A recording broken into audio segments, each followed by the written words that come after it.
My friend, it happened again. I'm starting to think that we deserve it as humans. My friends, in the history of magic, there's been a long-standing routine known as the Russian roulette. It's a very simple concept. The magician has an element of danger. It could be a spike under a cup. It could be a bullet loaded in a pistol. The spike is placed under one of the cups at random. The magician doesn't see, and he emphatically slaps all the cups that don't contain the spike, only to reveal the fact that he knew all along that the spike was under the freely chosen cup. This routine has been done to death over the years, as I've mentioned before, with guns, with spikes, with poison. Now, I'm not complaining about the actual effect itself. See, in magic, we refer to the effect as what's presented to the audience. And the effect is one that is engaging, it's interesting, it's memorable, and it's something that should be performed safely. The key word is, of course, safely. You see, what happens is that magicians tend to cut corners and they tend to go with the route that's the easiest. So instead of designing a routine where they could perform the effect and it's 100% safe, they decide to go with an alternative that's easier but has an element of danger. I did a video a long time ago about an individual that performed this style of routine with drain cleaner. And of course, because the method that he employed in his particular variation of the trick, he ended up burning himself because it wasn't 100% safe. It wasn't foolproof. Now, a disclaimer here, if David Blaine was in front of me, I would probably blow him to death. You would have to bring the jaws of life from the fire department to pull me away from his penis. I'd keep sucking and sucking until somehow I was sentenced to death because I've sucked too much. If I had to fill my gas tank up with my regard for David Blaine, it would take me to the infinite edges of space. I would let David Blaine sit on my face. David Blaine could use me, could abuse me. He could tell me, hey, PigCake, do this, and I'll say, how hard? See, what I thought I'd do, by the way, just a quick aside here, is that I would keep going with different ways that David Blaine could use my body, and then that would be the video. See, that's my level of humor. Luckily for you guys, I decided, no, this video actually has a premise, so let's get back to that. Now, in the context of a stage show, he obviously goes through his stunts, he goes through some magic, there's a wide array of things being performed. However, one of those things is a Russian roulette routine. Now, this might be ancient Chinese secret to you because it happened a number of weeks ago, making this video not evergreen. But alas, I do feel like it's something important to be covered. In the context of his Russian roulette routine, David Blaine accidentally impaled himself. Now, we've seen David Blaine impale himself with a spike through his arm and his hand and show all these elements of pain tolerance and control that are, well, controlled. Yes, they're dangerous, but I would say they're stunts. When it comes to this, you are not really performing a Russian roulette routine. You are performing the illusion of a Russian roulette routine. So whereas when he stabs himself through his bicep with a genuine metal spike, that is a stunt. That's something that he trained himself to do. You can't train yourself to do a Russian roulette routine because it's left to chance. So you have to fake it.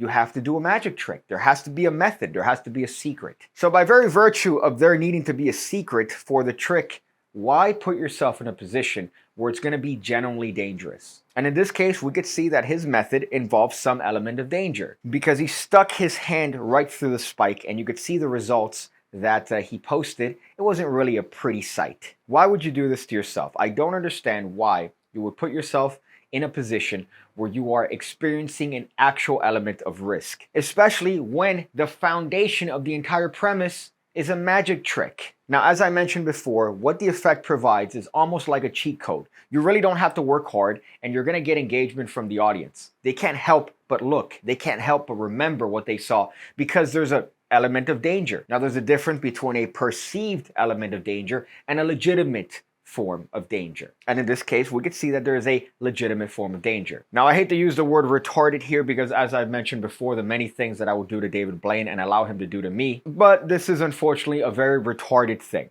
Don't put yourself in the risk of damaging what you use to make money with. There are hundreds of alternatives that you could perform where you could show the audience a legitimate spike and then maybe switch it, maybe use a gimmicked spike that compresses, maybe have some method that doesn't involve an actual element of risk. There are hundreds of methods to do this that don't involve actually risking your livelihood. And unfortunately, we saw this with David Blaine. Penn and Teller have a great bit where they talk about the idea of danger and how it has no place in magic. And you might think that they've been in a position where they've done tricks that are actually very risky, but really their tricks involve no element of risk whatsoever because everything is coordinated to make sure that they're as safe could be. I apologize for picking up that cup and taking a sip during that last bit, because I hate people that do that in videos, and I hate myself for having done it organically in the context of this video. So I need to track down that specific conversation that Penn and Teller had about the actual element of risk and danger in your routines and how it should be eliminated completely. However, the message still stands here. Don't put yourself in a position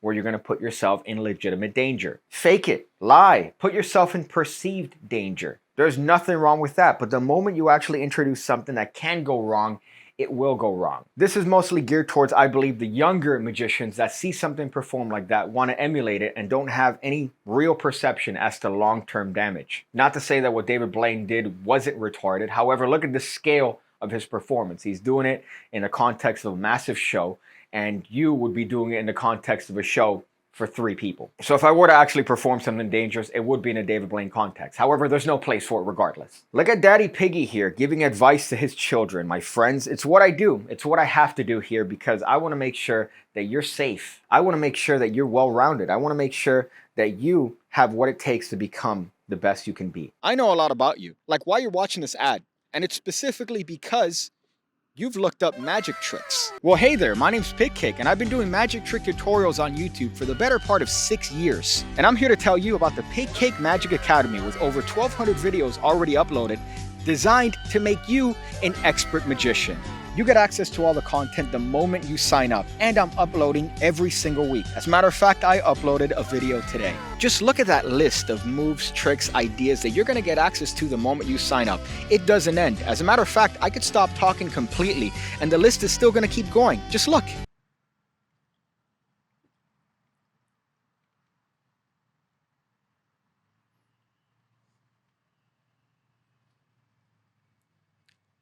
So check it out, the PigCake Magic Academy. The link is going to be below. I go with you, but I'm stuck in this video. But I'll wait for you to go ahead and click it. Go ahead, you know you want to. You see what I did there? I dropped an ad right after I said that you need to be the best you could be, because that's how you could be the best you could be, by joining the PigCake Academy. Fuck it. I've been told by YouTube videos that tell me how to make successful YouTube videos that you never want to tell the audience, hey, this is the end portion of the video. However, you could see that the video is coming to a close based on the little thing that's scrubbing on the bottom that lets you know that this video is almost over. So fuck it. To summarize the end of this video, don't put yourself in a position where you're actually going to be in danger. Perceived danger is all right as long as you're not generally in danger. Don't put yourself in harm, or God forbid somebody else, because you want to be Mr. Cool Guy. Oh boy, some advice. I don't know what to say. Typically at the end of the videos, you guys think that, oh, this is just a bit where you don't know what to say. But no, I don't. I'm just trying to think of it now so I could make sure that I could do this in one cut. Oh, I know what I could say. If you don't like jokes, just move along. Move along. You don't have to send messages to people in my Instagram list to tell them, hey, this guy made this joke. What's that doing? That's not doing anything. That shows me that you don't have a life. Shows me that you have nothing better to do with your time than just messaging people. Clips from my live stream. What? My goodness. There's a limit when it comes to virginity. I thought magic was at the frontier, but really it's that. It's sending clips, which I would consider to be the best of. Hey, look at this. This is the best of Piggy here. And I thought maybe that was stopping. This wasn't happening anymore, but it's still happening. So you know who you are. And you're a cunt bag. Also, reach out to me. You have my phone number. You have my information. What's stopping you? What's stopping you from reaching out to me and having a civil conversation? Oh, that's right. You're not civil. So that was less of advice and more of a direct conversation with an individual or individuals. Who knows? But at last, my friends, things have to be said. I see you again. When I see you again. When I see you again, when I see you again, when I see you again, when I see you again, when I see you again.